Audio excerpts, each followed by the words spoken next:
Swastiastu. Perkenalkan, nama saya Deni Harum Puspitasari dengan NIM 1913031010. Nah, kali ini saya akan menjelaskan mengenai soal-soal yang terdapat di ujian tengah semester mata kuliah Metabolisme dan Informasi Genetika.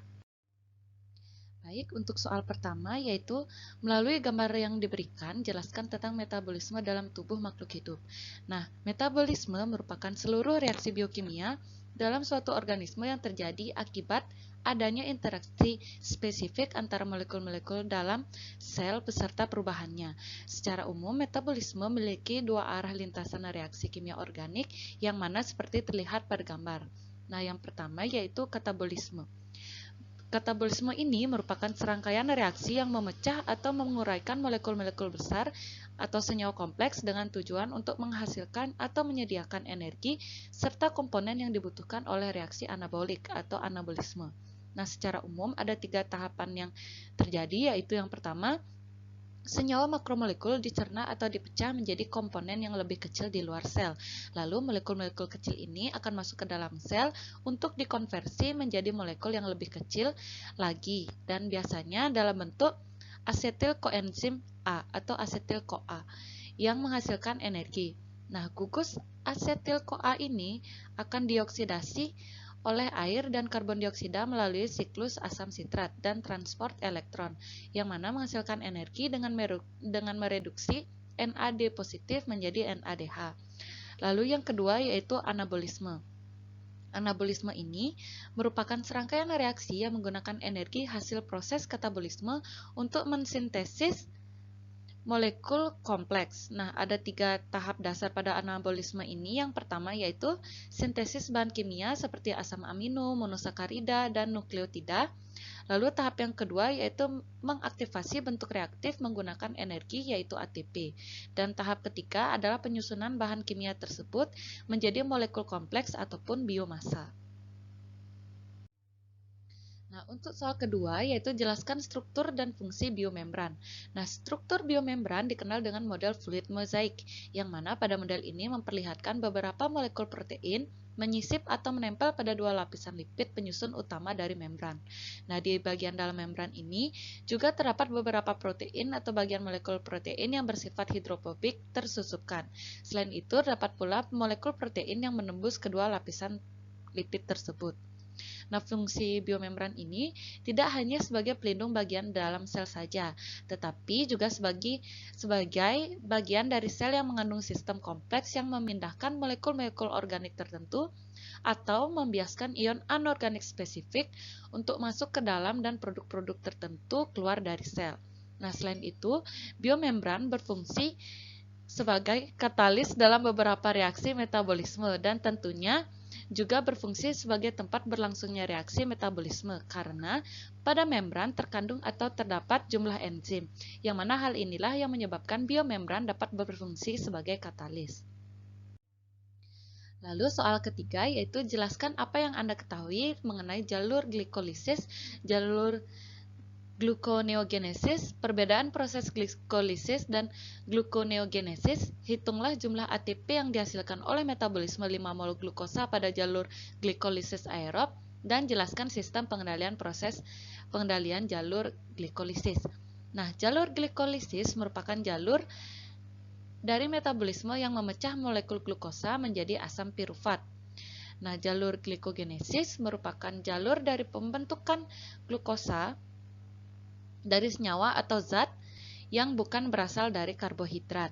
Nah, perbedaan glikolisis dan gluconeogenesis yaitu yang pertama, glikolisis merupakan reaksi tahap pertama secara aerob dalam mitokondria dan tidak memerlukan banyak oksigen dan tidak banyak menghasilkan energi. Nah, tahap glikolisis ini merupakan tahap awal respirasi sel dan terjadi dalam sitoplasma dengan menghasilkan asam pirufat. Lalu gluconeogenesis merupakan sintesis glukosa dari senyawa atau zat yang bukan berasal dari karbohidrat seperti asam laktat dan beberapa asam amino, yang mana ini berlangsung dalam hati. Nah, asam laktat yang digunakan ini dapat berasal dari proses glikolisis yang kemudian dibawa oleh darah menuju hati. Nah, jumlah ATP yang dihasilkan dapat diketahui dari jumlah ATP yang digunakan dan dihasilkan pada proses respirasi aerob, yaitu glikolisis, siklus Krebs, transport elektron. Nah, glikolisis menghasilkan 2 ATP dan 2 NADH, yang mana 1 NADH sama dengan 3 ATP sehingga menghasilkan 8 ATP. Lalu pada dekarboksilasi oksidatif menghasilkan 2 NADH yaitu 6 ATP. Siklus Krebs menghasilkan 6 NADH dan 2 FADH yaitu dengan total 24 ATP. Nah, total adalah 38 ATP, namun digunakan 2 ATP pada glikolisis sehingga 5 mol glukosa dapat menghasilkan 36 ATP. Nah, untuk sistem pengendalian proses jalur glikolisis ini, pada kondisi aerob, piruvat melalui mitokondria akan dioksidasi seluruhnya oleh CO2, O2, dan H2O menjadi energi atau ATP. Nah, piruvat yang dihasilkan akan masuk ke siklus Krebs. Nah, pada kondisi anaerob, piruvat akan direduksi menjadi berbagai produk seperti asam laktat dan etanol oleh NADH. Selanjutnya, soal nomor 4 yaitu jelaskan peranan siklus Cori, jalur pentosa fosfat, metabolisme glikogen, dan pengendalian metabolisme glikogen. Nah, siklus Cori itu merupakan siklus pembentukan energi yang menghasilkan asam laktat, asam piruvat, dan alanin yang terjadi di antara jaringan otot dan hati. Nah, jalur ini berperan untuk menghasilkan ATP dan mengolah kembali hasil sekresi. Nah, jalur pentosa fosfat yaitu berperan sebagai langkah alternatif pada metabolisme glukosa. Metabolisme glikogen berperan sebagai langkah untuk mengubah glukosa menjadi polimernya. Nah, pengendalian metabolisme glikogen ini berperan ketika kadar gula darah dalam tubuh tinggi, maka hormon insulin akan disekresikan dari pankreas. Saat kadar gula dalam darah rendah, maka hormon glukogen akan disekresikan oleh pankreas. Nah, selanjutnya soal nomor 5 dengan menggunakan gambar jelaskan manfaat siklus asam sitrat, rantai pernafasan, dan fosforilasi oksidatif. Nah, siklus asam sitrat itu bermanfaat dalam proses produksi energi dan biosintesis. Rantai respirasi bermanfaat dalam mengkatalisis oksidasi bahan bakar dan mentransfer elektron ke molekul oksigen menjadi ATP. Sedangkan fosforilasi oksidatif bermanfaat untuk menghasilkan adenosin trifosfat atau ATP dalam proses perubahan energi. Nah, selanjutnya soal nomor 6, jelaskan dengan gambar perbedaan fotosintesis dengan respirasi. Nah, terlihat pada gambar, fotosintesis terjadi di kloroplas, sedangkan respirasi pada mitokondria dan sitoplasma sel. Nah, jika fotosintesis berlangsung secara anabolik atau anabolisme, yang mana mengubah energi menjadi makromolekul karbohidrat atau glukosa serta menghasilkan oksigen.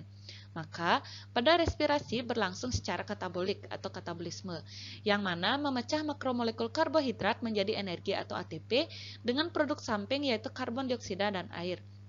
Nah, berikut perbedaan dapat dilihat dari persamaan reaksi yang terjadi, yaitu pada fotosintesis, karbon dioksida bereaksi dengan air dibantu dengan energi cahaya akan menghasilkan glukosa dan oksigen. Sedangkan pada respirasi, yaitu glukosa bereaksi dengan oksigen itu akan dipecah menjadi karbon dioksida dan juga air serta menghasilkan energi yaitu ATP.